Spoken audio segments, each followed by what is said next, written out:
Hi hello నమస్తే. ఈయన దీపక్ శర్మ అని ఒక యూట్యూబ్లో మాట్లాడేటువంటి ఒక న్యూస్ అనలిస్ట్ అని నేను అనుకోవాలి. Deepak Sharma he organised one discussion yesterday. ఆ డిస్కషన్లో mainly 30 to 35 minutes Chandrababu Naidu గారి యొక్క రహస్యాల గురించి ఆయన డిస్కషన్ పెట్టాడు నిన్న హిందీ ఛానల్లో. ఇది యాక్చువల్లీ హిందీ ఛానల్, హిందీలో ఉంది, ఓకే. బట్ దాంట్లో ఒక 21 పాయింట్స్ చాలా కష్టపడి ఒక 4-5 minutes కుదిస్తూ వేరే ఛానల్లో ఉంది కాబట్టి ఆ ఛానల్లో ఇప్పుడు మీకు చెప్తున్నాను ఏంది చంద్రబాబు నాయుడు గారి గురించి వీళ్ళు ఏం డిస్కస్ చేశారు నిన్న హిందీ ఛానల్లో అనే దాని మీద మీకు నచ్చలా చెప్తున్నా, వినండి మీరు వాళ్ళు ఏమంటున్నారు. मुस्लिम संगठन ने पहली बार फर्स्ट टाइम नायडू बाबू की इफ्तार पार्टी का बॉयकॉट कर दिया, समथिंग जो नायडू बाबू कभी सोच नहीं सकते. सारे मुख्यमंत्री చంద్రబాబు నాయుడు గారిని అంటే ముస్లిమ్స్ మొత్తం బాయ్కాట్ చేశారట. నిన్న ఇది నిజమా కరెక్టా, అసలు ఇది నిజమేనా అబద్ధమా అని నేను గూగుల్లోకి వెళ్ళి వెరిఫై చేస్తే yes it is correct. All India Muslims association వాళ్ళు నితీష్ కుమార్ని, చంద్రబాబు నాయుడు గారిని రేపు రాబోయేటువంటి ఇఫ్తార్ విందుకి బాయ్కాట్ చేశారు ఆయన్ని. ఎందుకంటే వక్ఫ్ బోర్డ్ బిల్లుకి సపోర్ట్ చేశాడనేటువంటి ఒక ఎన్డీఏ ప్రభుత్వంలోకి వెళ్ళి వక్ఫ్ బోర్డుకి సపోర్ట్ చేశారు నితీష్ కుమార్, చంద్రబాబు నాయుడు వ్యతిరేకించలేదు కాబట్టి ఆల్ ఇండియా ముస్లిమ్స్ అసోసియేషన్ వాళ్ళు చంద్రబాబు నాయుడు గారిని ఇఫ్తార్ విందు నుంచి బాయ్కాట్ చేశారట, బహిష్కరించారట ముస్లిం సంఘాల వాళ్ళు. బట్ ఆంధ్రప్రదేశ్లో ముస్లిమ్స్ మరి ఆల్ ఇండియా ముస్లిమ్స్ అసోసియేషన్ బహిష్కరించారు కాబట్టి ఆంధ్రప్రదేశ్లో ముస్లిమ్స్ ఆయన ఇఫ్తార్ విందుకి ఇన్వైట్ చేస్తారా లేదా, వాళ్ళ ఆల్ ఇండియా ముస్లిం అసోసియేషన్ని వ్యతిరేకించి ఈయన్ని ఇఫ్తార్ విందుకి పిలుస్తారా చంద్రబాబు నాయుడు గారిని అనేది మనం చూడాలి, వేచి చూద్దాం. 31వ తారీఖు అనుకుంటే ఈ మార్చి 31న ఇఫ్తార్ విందు ఉంది, మరి ఆయన పిలుస్తారా లేదా అనేది తెలీదు. బట్ నేషనల్ వైడ్గా ఉన్నటువంటి ఆల్ ఇండియా ముస్లిమ్స్ అసోసియేషన్ అనేది బహిష్కరించారు చంద్రబాబు నాయుడు గారిని ఇఫ్తార్ విందు నుంచి, ఇది అని నిన్న చెప్పినటువంటి ఒకటి. ఇది రెండో న్యూస్ ఏంటి, उप मुख्यमंत्री हर नेता चाहे वो कर्नाटक का हो, केरल का हो, तेलंगाना का हो, आंध्र प्रदेश का, सब पहुंचे क्योंकि मामला दक्षिण भारत का था. नायडू बाबू नहीं गए. इसको लेकर दक्षिण भारत రెండోది ఏం చెప్పింది ఏంటంటే దక్షిణ భారతదేశంలో ఇంత పెద్ద ఉద్యమం వచ్చేసి ఆంధ్రప్రదేశ్లో ఉన్నటువంటి ముఖ్యమంత్రి గారు చంద్రబాబు నాయుడు గారిని వదిలేస్తే కేరళ, కర్ణాటక, తమిళనాడు, తెలంగాణ, ఈ రాష్ట్రాలు, పంజాబు అందరూ వెళ్ళారు. ఈయన నిన్న ఆ మీటింగ్కి వెళ్ళలేదు. అంటే ముస్లిమ్స్కి వ్యతిరేకంగా పనిచేశాడని ముస్లిమ్స్ ఆయన బహిష్కరించారు. ఇది ఇలానే చేసుకుంటూ పోతే సౌత్ ఇండియా వల్ల ఆయన బహిష్కరించే అవకాశం ఉంది చంద్రబాబు నాయుడు గారిని. మీరు సౌత్ ఇండియాకి సంబంధించిన ఈ డీలిమిటేషన్కి సంబంధించింది కరెక్ట్గా మాట్లాడపోతే ఆయన ఒక హెచ్చరిస్తూ మాట్లాడాడు ఒక ఆయన, ఓకే, దీపక్ శర్మ గారు. ఇది రెండోది. మూడోది ఏంటి, भारत के सारे नेताओं को लगता है कि मोदी जी का जो फोकस है वो गुजरात, उत्तर प्रदेश, राजस्थान, मध्य प्रदेश, बिहार, नॉर्थ इंडिया पे फोकस है. तो वो नॉर्थ इंडियन स्टेट्स की सीटें बढ़ा रहे हैं, दक्षिण की सीटें घटा रहे हैं. अब आंध्र प्रदेश दक्षिण नहीं है, सबसे इंपॉर्टेंट राज्य है दक्षिण भारत का तमिलनाडु की तरह.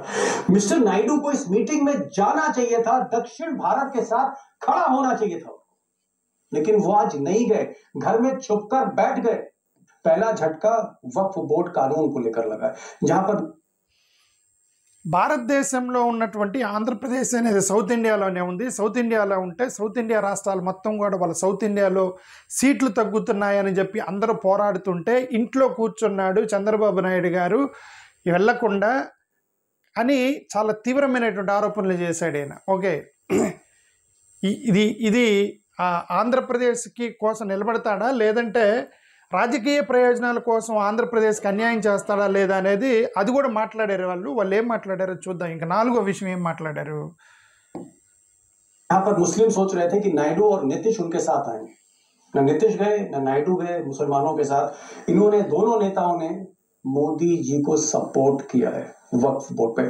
तो मुस्लिम संगठन अब नायडू बाबू का बहिष्कार कर रहे हैं. इस इफ्तार पार्टी से तो उन्होंने शुरुआत कर ही दी है. ముస్లిం సంఘాలందరూ అనుకున్నారు నితీష్ కుమార్, చంద్రబాబు నాయుడు గారు అది వక్ఫ్ బోర్డుకి సంబంధించిన దాన్ని వాళ్ళకి సపోర్ట్ చేస్తారని వాళ్ళు భావించారు. ఎందుకంటే వీళ్ళు కేవలం రాజకీయ ప్రయోజనాల కోసమే ఎన్డీఏతో పొత్తులోకి వెళ్ళారు, కానీ వీళ్ళు నిజంగా ముస్లిమ్స్కి సపోర్ట్ చేస్తారని అనుకున్నారు, భావించారు ముస్లిమ్స్ నితీష్ కుమార్ని, చంద్రబాబు నాయుడు గారిని. కానీ వీళ్ళు ముస్లిమ్స్ని మోసం చేస్తూ వీళ్ళు వెళ్ళి అక్కడ వక్ఫ్ బోర్డుకి వ్యతిరేకంగా చంద్రబాబు నాయుడు గారు, నితీష్ కుమార్ ఇద్దరు కూడా మోడీ గారికి సపోర్ట్ చేశారు. కాబట్టి ఆల్ ఇండియా ముస్లిం సంఘం వాళ్ళు ఇద్దరిని బహిష్కరించారు, నితీష్ కుమార్ని, చంద్రబాబు నాయుడు గారిని అనేది. ఆ న్యూస్ కరెక్టే. నేను నిన్న గూగుల్లో వెరిఫై చేశాను, మీరు కూడా గూగుల్లో వెరిఫై చేయొచ్చు, గూగుల్లో న్యూస్ వస్తుంది అది. ఓకే. ఐదోది, मोहन गोस्वामी है, प्रधानमंत्री के किसी टाइम पे इकोनॉमिक एडवाइजर हुआ करते थे। चंद्रबाबू नायडू को मैंने पहली बार 1978 में मिला। वो इंदिरा गांधी कांग्रेस का जो फैक्शन था उसके एमएलए बने। फिर चंदा रेड्डी को नए एमएलए को मिलना चाह रहे थे, तो ग्रीनलैंड गेस्ट हाउस में रिसेप्शन हुआ। चंदा रेड्डी जी के साथ अच्छी जान पहचान थी मेरी, तो मुझे भी बुलाया गया। तो उस वक्त नायडू साहब आए थे, ऑटो रिक्शा में आए। मैं गेट पे लग गया, तो मेरे को आके किसी ने बोला कोई आया आदमी कह रहा कि एमएलए है, आप जरा देख लीजिए उसको। तो ये नौजवान थे, तो मैंने पूछा कौन? बोले कि चंद्रबाबू नायडू, एमएलए फ्रॉम कुप्पम। तो बोला चलिए आइए। ये उसके बाद शादी हुई कोई मुख्यमंत्री आंध्र प्रदेश। ఈయన మోహన్ అంట చంద్రబాబు నాయుడు గారికి నా వీడియో చూస్తే ఈయన గుర్తుపడతారు చంద్రబాబు నాయుడు గారు. ఎందుకంటే ఈయనకి 75 సంవత్సరాలే, చంద్రబాబు నాయుడు గారికి కూడా 75 సంవత్సరాలేనంట. ఈయన ప్రధానమంత్రి ఆఫీసులో ఎకనామిక్ అడ్వైజర్గా చాలా సంవత్సరాలు పనిచేశారట. చంద్రబాబు నాయుడు గారికి చాలా మంచి క్లోజ్ ఫ్రెండ్ కాకపోయినా తెలుసు అంట. ఎందుకంటే చంద్రబాబు నాయుడు గారు ప్రధానమంత్రి ఆఫీసులో అందరితో సంబంధాలు ఉంటాయి కాబట్టి ఈయన చంద్రబాబు నాయుడు గారికి బాగా తెలుసు అంటే ఒక బాంబు పేల్చాడు. ఈయన ఏంటంటే చెన్నారెడ్డి గారు ముఖ్యమంత్రిగా ఉన్నప్పుడు ఇందిరాగాంధీ అప్పుడు ప్రధానమంత్రిగా ఉన్నారు. అప్పుడు చంద్రబాబు నాయుడు గారు కాంగ్రెస్ ఎమ్మెల్యేగా కుప్పం నుంచి గెలిచారు. కుప్పం నుంచి గెలిచి కొత్తగా ఎన్నికైనటువంటి ఎమ్మెల్యేలకు మొత్తానికి ఒక విందు ఏర్పాటు చేశారట చెన్నారెడ్డి గారు విందు ఏర్పాటు చేస్తే అప్పుడు చంద్రబాబు నాయుడు గారు ఒక ఆటోలో వచ్చారట. ఆయనకి బైకు కారు కూడా లేదు, ఆయనకి ఆటో వేసుకొని వచ్చాడు చెన్నారెడ్డి గారి ఇంటి దగ్గరికి. ఇది ఈయన కూడా పిలిచారట. ఈయన ఎందుకంటే ఎకనామిక్ అడ్వైజర్గా ఉన్నాడు కాబట్టి ఈయన కూడా చెన్నారెడ్డి గారు ఇన్వైట్ చేశారట. చెన్నారెడ్డి గారు అదే మీటింగ్లో ఉంటే చెన్నారెడ్డి గారు ఎవరో వచ్చారు చూడండి అంటే ఈయన గేటు దగ్గరికి వచ్చి చూస్తే ఆటోలో దిగుతున్నాడంటే చంద్రబాబు నాయుడు గారు. అంటే ఆటోలో అప్పుడు ఈయన లోపలికి తీసుకెళ్ళాడట చంద్రబాబు నాయుడు గారిని అని ఈయన చెప్తున్నటువంటి విషయం.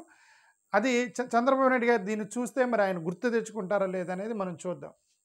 ఇది 5వ విషయం. 6వ విషయం ఏం చెప్పాడు ఆయన?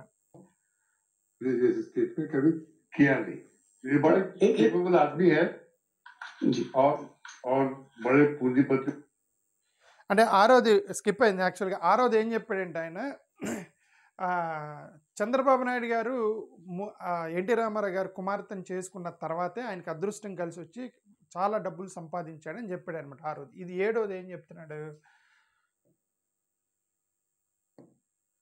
पत्रों से डायरेक्ट संबंध रखता है, चाहे अंबानी हो और अदानी हो, सब इसके साथ रिलेशनशिप रखता है। सबसे पहले आप जान लेना चाहिए ये किससे बात करता है। एक जमाने में first call of the day इसकी अनिल अंबानी की होती और ये एक जमाने में प्रधानमंत्री बनने की। ఈయన చెప్పిన ఇంకొక సీక్రెట్ ఏంటంటే చంద్రబాబు నాయుడు గారట ఈ యొక్క అనిల్ అంబానీ, ముఖేష్ అంబానీ, అదానీ వీళ్ళందరితో మంచి సంబంధాలు కలిగి ఉంటాడట. వాళ్ళందరితో సంబంధాలు పెట్టుకున్నాడంట. గతంలో చంద్రబాబు నాయుడు గారు ఉదయాన్నే లెగవగానే ఫస్ట్ కాల్ అనిల్ అంబానీకి ఫోన్ చేస్తారట, ముఖేష్ అంబానీ కాదు. ఇప్పుడు ఆ ముఖేష్ అంబానీ వాళ్ళ తమ్ముడు అనిల్ అంబానీ ఎవరైతే ఉన్నారో ఆయన చంద్రబాబు నాయుడు గారికి చాలా క్లోజ్ అంట. ఉదయాన్నే లెగవగానే ఆయనతో మాట్లాడతారట చంద్రబాబు నాయుడు గారు అని ఒక బాంబు పేల్చాడు. ఈయన ప్రధానమంత్రి ఆఫీస్లో ఎకనామిక్ అడ్వైజర్గా పనిచేసిన హిందీ ఛానల్లో కూర్చొని నిన్న. ఓకే, అఫ్కోర్స్ ఇప్పుడు అనిల్ అంబానీ దివాలా తీసి అంటే నాకు కంపారిటివ్లీ ముఖేష్ అంబానీ అంత బిజినెస్ పరంగా లేడు కాబట్టి అనిల్ అంబానీ మేబీ ఆయన కొద్ది డిస్టెన్స్ మెయింటైన్ చేస్తున్నట్టున్నారు. ఒకవేళ ముఖేష్ అంబానీతో ఈక్వల్గా కనుక అనిల్ అంబానీ కూడా వ్యాపారాలు విస్తరించి ఉంటే చంద్రబాబు నాయుడు గారికి ఇంకా అడ్వాంటేజ్ అయి ఉండేది. ఎందుకంటే ఉదయాన్నే లేచి అనిల్ అంబానీతో మాట్లాడే సంబంధాలు ఉన్నాయట చంద్రబాబు నాయుడు గారికి అని ఆ ఎకనామిక్ అడ్వైజర్ హిందీ ఛానల్లో నిన్న జరిగినటువంటి డిస్కషన్ మీకు చూపిస్తున్నా ఆయన చెప్పటం. ఇది 8వ ఉదయం చెప్తున్నారు. देखिए आप देखते थे और उसकी गेम प्लान के साथ ये कंसल्टेंट्स को और एडवाइजर्स को अपॉइंट किए थे. ఈనాడు అఖబార్ के 8వది ఆయన చెప్పింది ఏంటంటే చంద్రబాబు నాయుడు గారు ప్రధానమంత్రిని అవ్వాలని చెప్పేసి ఒక టీంని పెట్టుకున్నారట. నేను ఎలాగైనా ప్రధానమంత్రి అవ్వాలని చెప్పి ఒక టీంని పెట్టుకొని పొలిటికల్ అడ్వైజర్ని వీళ్ళందరినీ పెట్టుకుని ప్రయత్నం చేశారట. కానీ విఫలమయ్యారట చంద్రబాబు నాయుడు గారు. ఇది 9వది ఏం చెప్తున్నాడు. मालिक थे, संपादक थे, रामेंद्र राव के साथ मिलकर साजिश किया दोनों ने और एनटी रामाराव को उसने बैकस्टैप किया, राजेंद्र भास्कर राव को खड़ा किया. సరే 9వది ఇది మనకి ఎలాగూ మనందరికి తెలిసిందే. మనందరూ చాలా రోజుల నుంచి అందరూ ఆంధ్రప్రదేశ్ రాజ్యంలో మాట్లాడుతూ ఉంటారు. ఎన్టీ రామారావు గారు కుమార్తెను పెళ్లి చేసుకుని ఎన్టీ రామారావు గారికి బ్యాక్ స్టాబ్ వెన్నుపోటు పొడిచి ఆయన ముఖ్యమంత్రి అయ్యారు అని ఈయన చెప్తున్నారు. ఓకే 9వది. 10వది ఏం చెప్తున్నారు. अगर दक्षिण में तूफान चलेगी तो तूफान की धारा में ये भी चला जाएगा. तो मोदी को छोड़ देंगे. చాలా ఇంపార్టెంట్ పాయింట్.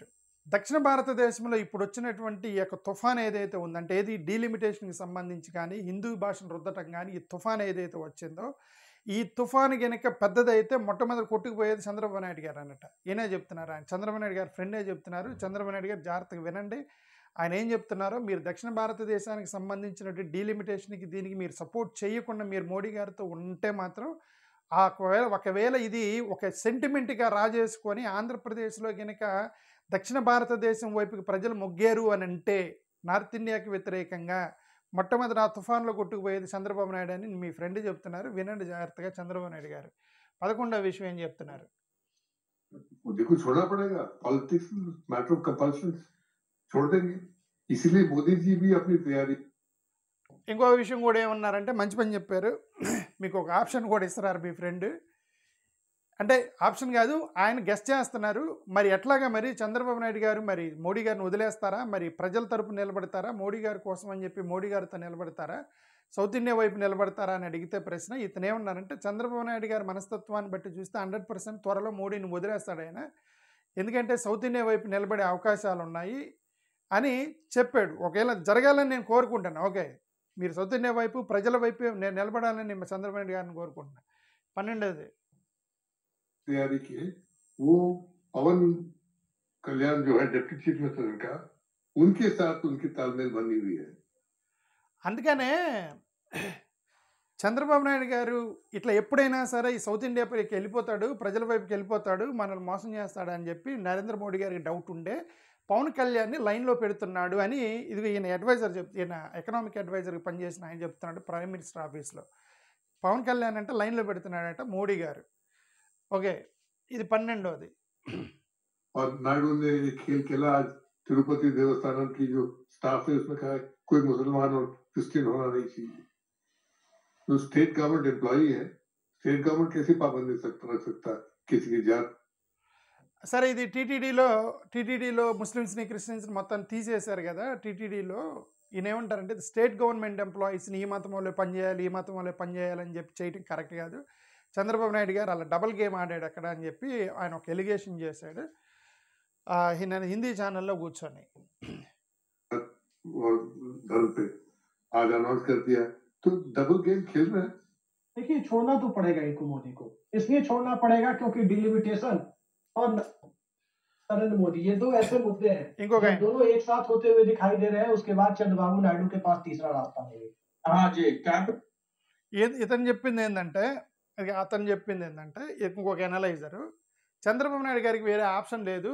మోడీ గారిని వదిలేసి సౌత్ ఇండియా పక్షం ప్రజల పక్షం నిలబడాల్సిందే. ఆయనకి ఆప్షన్ లేదు. ఒకవేళ ఆయన కనుక ఆప్షన్ తీసుకుంటే చంద్రబాబు నాయుడు గారికి నష్టము అని ఆయన చెప్పింది హిందీ ఛానల్లో. ఓకే తర్వాత कैपिटल तब तक नहीं बन सकता जब तक नरेंद्र मोदी का आशीर्वाद नहीं है. नरेंद्र मोदी जी ने 3 बैंकों से मतलब world bank, Asian development bank और नाबार्ड से करीब 30,000 करोड़ का लोन दिलवा रहे हैं सेंट्रल गवर्नमेंट की गारंटी से. अगर सेंट्रल गवर्नमेंट की गारंटी नहीं है तो वो लोग बैंक ఈయన రాజశేఖర్ రావు చింత అని హిందీలో ఉంది. నాకు హిందీ కరెక్ట్గా రాదు, చదవగలను కొద్దిగా లైట్గా. రాజశేఖర్ చింత రాజనీతిక్ విశ్లేషక అని రాసింది. తెలుగు కూడా అయ్యి ఉండవచ్చు, రాజశేఖర్ చింత. ఓకే. ఈయన ఏమంటారంటే చంద్రబాబు నాయుడు గారు మోడీ గారికి పెట్టినటువంటి ఏకైక హెల్ప్ తీసుకుంటుంది అమరావతికి సంబంధించి. అమరావతికి 30,000 కోట్ల రూపాయలు అప్పు తీసుకున్నారు చంద్రబాబు నాయుడు గారు. దానికి రీపేమెంట్ గ్యారంటీగా మోడీ గారు సంతకం చేస్తాను అన్నారు. కేంద్ర ప్రభుత్వం రీపేమెంట్ గ్యారంటీ అంటే అర్థం రీపేమెంట్ వాళ్ళు చేయరు, మనమే రీపేమెంట్ చేయాలి. కాదేంటంటే ఒకవేళ చంద్రబాబు నాయుడు గారు కట్టలేకపోతే, ఆంధ్రప్రదేశ్ కట్టలేని పరిస్థితుల్లో అది కేంద్ర ప్రభుత్వం కట్టాల్సి వచ్చింది. అంటే ఫర్ ఎగ్జాంపుల్ మీరు బ్యాంక్ లోన్ తీసుకున్నప్పుడు ఎవరో గవర్నమెంట్ ఉద్యోగి దగ్గర సంతకం పెట్టించుకురండి అంటారు. ఎందుకంటే ఒకవేళ నువ్వు కట్టలేకపోతే గవర్నమెంట్ ఉద్యోగం జప్తు చేస్తారనమాట, షూరిటీ అంటారు. అలాగే కేంద్ర ప్రభుత్వం షూరిటీ ఇచ్చింది, లోన్ మనమే కట్టాలి. 30,000 కోట్ల రూపాయలు అమరావతికి లోన్ ఇస్తా అన్నారు. కాబట్టి చంద్రబాబు నాయుడు గారు ఇప్పుడిప్పుడుగా మోడీకి వ్యతిరేకంగా వెళ్ళలేడు అని అన్నారనమాట. ఇతను అడిగాడు, చూడండి ఇతను ఏమన్నాడు. लोन नहीं देंगे क्योंकि उन्होंने उस प्रोजेक्ट को पढ़ा और कहा कि ये फिजिबल नहीं है, रीपेमेंट की गारंटी मोदी जी दे रहे हैं, तब जाके उनको लोन मिल रही है। मोदी ने दुखती रथ पकड़ रखी उनकी, नायडू बाबू की। जी बिल्कुल, देवेगौड़ा जी ने कहा कि అంటే మోడీ గారు చంద్రబాబు నాయుడు గారిని గ్రిప్లో పెట్టుకున్నారా? ఈ లోను, ఈ అమరావతికి ఇచ్చిన 30,000 కోట్ల రూపాయలు గ్యారంటీ, షూరిటీ గ్యారంటీ ఇచ్చి దానివల్లే చంద్రబాబు నాయుడు గారు ఫిక్స్లో ఉన్నారంటే ఇప్పుడు బయటికి రాలేరు, ముందుకెళ్ళలేరు, వెనక్కి వెళ్ళకుండా కుతికి పట్టుకున్నాడు మోడీ గారు. ఇప్పుడు ఆయన్ని బయటికి అయితే రాలేడు, ఎందుకంటే ఆయన బయటకు వస్తే ఆయన షూరిటీని విత్డ్రా చేసుకుంటే ఆయన లోన్లు ఆగిపోతాయి అనేది ఈయన చెప్పడం. चंद्रबाबू नायडू कन्वीनर बनना चाहते थे एनडीए के या डिप्टी कन्वीनर, लेकिन मोदी ने साफ इनकार कर दिया। स्किल डेवलपमेंट स्कैम का केस में మోడీ గారు ఎన్డీఏకి నేను కన్వీనర్ అవుతానని చెప్పి ప్రయత్నం చేశాడట. మోడీ గారు సెడ్ నో అని. ఇప్పుడు ఈయన దేవగౌడ గారు కూడా చెప్పారు కదా, రాజ్యసభలోనూ పార్లమెంట్లోనూ చెప్పారు. ఓకే, ఎన్డీఏ కన్వీనర్ అవుతారంటే నో అని చెప్పి గెట్అవుట్ అన్నాడు మోడీ గారు అని చెప్పేసి అప్పుడు ఇదొకటి వచ్చింది డైరెక్ట్ పార్లమెంట్లోనే. అది ఇతను చెప్తున్నారు. ఇది 17వది. केस में लटका हुआ है, तलवार अभी लटकी हुई है, वो केस बंद नहीं हुआ, फाइल अभी खुली है। అది ఒకటి స్కిల్ డెవలప్మెంట్ స్కామ్కి సంబంధించిన కేసు కూడా ఉంది. కాబట్టి ఇప్పుడు అది ఇంకా క్లీన్ చిట్ ఇవ్వలేదు. క్లీన్ చిట్ ఇచ్చారని చెప్పి ప్రచారం చేస్తున్నా, ఇంకా క్లీన్ చిట్ ఇవ్వలేదు. నరేంద్ర మోడీ అంత తొందరగా ఏం క్లీన్ చిట్ ఇవ్వడు. క్లీన్ చిట్ ఇస్తే ఈయన ఎదురు తిరుగుతాడని తెలుసు, అందుకని ఆయన ఇవ్వలేదట. అది 18వది. जी बिल्कुल, उसकी तो पूरी तैयारी हो रही है, बैकग्राउंड में पूरा स्क्रीन पे चल रहा है। चंद्रबाबू नायडू इस अप्रैल 20 तारीख को 75 वर्ष के हो जाएंगे। इस साल के बाद में अपने बेटे को गद्दी पे बिठाएं। चंद्रबाबू नायडू सेंट्रल में कैबिनेट रैंक मिनिस्टर बनेंगे और पवन అండర్ గ్రౌండ్లో ప్రయత్నాలు జరుగుతున్నాయంట. రహస్యంగా ప్రయత్నాలు జరుగుతున్నాయంట. చంద్రబాబు నాయుడు గారు 1 సంవత్సరం తర్వాత ఆయనకి ఏదో ఏజ్ దాటిద్దంటే 80 సంవత్సరాల్లో, మరి ఎంత కరెక్ట్గా తెలియదు. సో లోకేష్ గారిని ముఖ్యమంత్రిని చేయడానికి ప్రయత్నం చేస్తున్నారట. మీన్ వైల్ పవన్ కళ్యాణ్ కూడా వీళ్ళు ఒక పుకార్లు పుట్టించుకుంటున్నారు. ఏమని? పవన్ కళ్యాణ్ యొక్క సంబంధించినటువంటి సోషల్ మీడియాలోనేమో చంద్రబాబు సెంట్రల్ మినిస్టర్ అవుతాడు, పవన్ కళ్యాణ్ ముఖ్యమంత్రి అవబోతున్నాడు త్వరలో అని చెప్పి వాళ్ళ సోషల్ మీడియా వాళ్ళు కొడుతున్నారు, జనసేన సోషల్ మీడియా వాళ్ళు. ఈ తెలుగుదేశం సోషల్ మీడియా వాళ్ళు ఏం కొడుతున్నారు? పవన్ కళ్యాణ్ సెంట్రల్ మినిస్టర్ అవుతాడు, లోకేష్ ముఖ్యమంత్రి అవబోతున్నాడు అని వీళ్ళు ఎవరికి వాళ్ళు రూమర్స్ క్రియేట్ చేస్తున్నారు అవతల వాళ్ళని డామినేట్ చేయడానికి. అంటే జనసేన డామినేట్ చేయడానికి టీడీపీని డామినేట్ చేయడానికి జనసేన, వాళ్ళిద్దరి మధ్య ఆల్రెడీ యుద్ధం మొదలైంది అని అర్థం. पवन कल्याण आंध्र प्रदेश के मुख्यमंत्री बनेंगे, ये स्टोरीज चलने लगी है ऑलरेडी आंध्र प्रदेश में। ये बताइए मुझे, उनकी फितरत क्या करेंगे वो? अगर प्रेशर बढ़ता है, उनकी राजनीति अगर खतरे में पड़ती, तो उनके पास विकल्प क्या, ऑप्शन क्या है मिस्टर नायडू के पास? वो निकल जाएंगे बाहर, वो भी खुद किससे? చంద్రబాబు నాయుడు గారు ఫ్రెండ్ చాలా క్లియర్గా చెప్తున్నారు. ఇప్పుడు ఆయన అడిగింది ఏంటంటే, మరి ఇప్పుడు బాగా ప్రెజర్ ఎక్కువైపోయి సౌత్ ఇండియా వైపు నిలబడాలా లేదంటే మోడీ గారి వైపు నిలబడాలా, ఆ పరిస్థితి వస్తే మరి చంద్రబాబు నాయుడు గారు ఏం చేస్తారు అని అంటే, డెఫినెట్గా మోడీని వదిలేసి బయటకు వస్తాడు. ఆయన మనస్తత్వం ప్రకారం త్వరలో మోడీ గారికి గుడ్ బై చెప్పబోతున్నాడు. ఇది కనుక పెద్దదైతే, ఏది south India versus north India కనుక పెద్దదైతే ప్రజల పక్షాన్ని నిలబడటానికి మోడీని వదిలేస్తాడని ఆయన ఫ్రెండ్ చెప్తున్నాడు. అది జరగాలని మనం కోరుకుందాం. ఓకే, साउथ के साथ आ जाएंगे, अपने इलेक्ट्रेट के पास जमाने की कोशिश करेंगे, क्योंकि उनको सबसे ज्यादा इंटरेस्ट अभी उसके बेटे के करियर की है। अगर ये चुनाव हार जाएंगे तो उनके बेटे में ये काबिलियत नहीं है जो नायडू में है और जो और पवन कल्याण में है कि कैसे बिहार మోడీ గారి కంటే ఇప్పుడు చంద్రబాబు నాయుడు గారి మెయిన్ ఎయిమ్ లోకేష్ కెరీరే ముఖ్యమంట. సో ఆయన కొడుకు కెరీర్ ముఖ్యం కాబట్టి 100% ప్రజల వైపుకి వెళ్తాడు అతను మోడీ గారిని వదిలేసి. కాబట్టి మోడీ గారు పవన్ కళ్యాణ్ లైన్లో పెడుతున్నాడట. పవన్ కళ్యాణ్ దూన్లో ఆయన్ని లైన్లో ఉంచి లోకేష్ని దొక్కడానికి ప్రయత్నం. నేను గతంలోనే చెప్పాను కదా, లోకేష్ ఈజ్ ఇన్ డేంజర్ అని. నేను చెప్పిన ప్రతి ఒక్కటి కరెక్ట్ అవుతాయి చూడండి గతంలో, రాబోయే రోజుల్లో. ఇది 21వ लास्ट बिहार की सियासी फिजा बदली थी और नीतीश कुमार चले गए थे बीजेपी का साथ छोड़ के। इस बार लालू यादव ने, अभी तुरंत खबर मिली है, इस बार लालू यादव ने जो इफ्तार पार्टी रखी है वो अपनी पार्टी के नेता और नीतीश कुमार के दोस्त माने जाने वाले अब्दुल बारी सिद्दीकी के घर पे रखी है। నేను ఇది కూడా చాలాసార్లు చెప్పాను. నితీష్ కుమార్ చాలా తెలివిగలవాడు. రెండు అటు ఇటు కాలేస్తూ ఉంటాడు. నరేంద్ర మోడీని అలానే గ్రిప్లో పెడతాడు. దేశం మొత్తం నరేంద్ర మోడీ గ్రిప్ పెడితే నరేంద్ర మోడీ గ్రిప్లో పెట్టేది నితీష్ కుమారే అని చెప్పి నేను గతంలో కూడా చెప్పాను. ఇప్పుడు ఈయన ఎప్పుడైతే వీళ్ళిద్దరిని నితీష్ కుమార్ని చంద్రబాబు నాయుడు గారిని ఇద్దరిని బహిష్కరిస్తున్నామని ముస్లిం సంఘాలు నిన్న ఈవినింగ్ ఎప్పుడైతే రిలీజ్ చేశారో ఇద్దరిని బహిష్కరిస్తున్నామని, నితీష్ కుమార్ వెంటనే లాలూ ప్రసాద్ యాదవ్ తోటి ఇఫ్తార్ విందుకి ప్రయత్నాలు చేస్తూ ఒక ముస్లిం ఇంట్లో మీట్ అయ్యారట ఇద్దరు, నితీష్ కుమారు లాలూ ప్రసాద్ యాదవ్. అంటే వీళ్ళిద్దరు కలవబోతున్నారు. నితీష్ కుమార్ లాలూ ప్రసాద్ యాదవ్ ఇద్దరు కలవబోతున్నారంటే త్వరలో ధమ్కి ఇవ్వడానికి నితీష్ కుమార్ కూడా రెడీ అవుతున్నాడు మోడీ గవర్నమెంట్కి. ఇది జరిగింది. ఓకే, ఇది టోటల్ వాళ్ళిద్దరు డిస్కషన్ సంబంధించి. దీంట్లో చాలా సత్యాలు ఉన్నాయి, సత్యాలు మాట్లాడారు. మీరు యొక్క సౌత్ ఇండియా ప్రజల వైపు నిలబడాలా, మోడీ గారి వైపు నిలబడాలా అనేది రాజకీయ పార్టీలు తేల్చుకోవాలి. ఇది ప్రజల సెంటిమెంట్. నేను గతంలో కూడా చెప్పిన ప్రజల సెంటిమెంట్ని కనుక గౌరవించకుండా, ప్రజల కనుక మనస్తత్వాలను బట్టి వాళ్ళు ఏం కోరుకుంటున్నారో దాన్ని బట్టి రాజకీయ పార్టీలు కనుక మీరు ఏకపక్షాన వెళ్ళిపోతే ప్రజలకు కోపం వచ్చిందంటే ఒక 5 సంవత్సరాల గవర్నమెంట్ 151 నుంచి జగన్మోహన్ రెడ్డి గారు కిందకు వచ్చినట్టు 164 నుంచి 2 సీట్లకు వచ్చేస్తాడు చంద్రబాబు నాయుడు గారు. మీరు కనుక సౌత్ ఇండియా పక్షాన్ని నిలబడబోతే. ఇది హిందీ ఛానల్ అయినప్పటికీ, నాకు హిందీ రానప్పటికీ నాకు కొద్దిగా అర్థం చేసుకొని మరి మీకు ఇది వినిపిస్తున్నా. Thank you.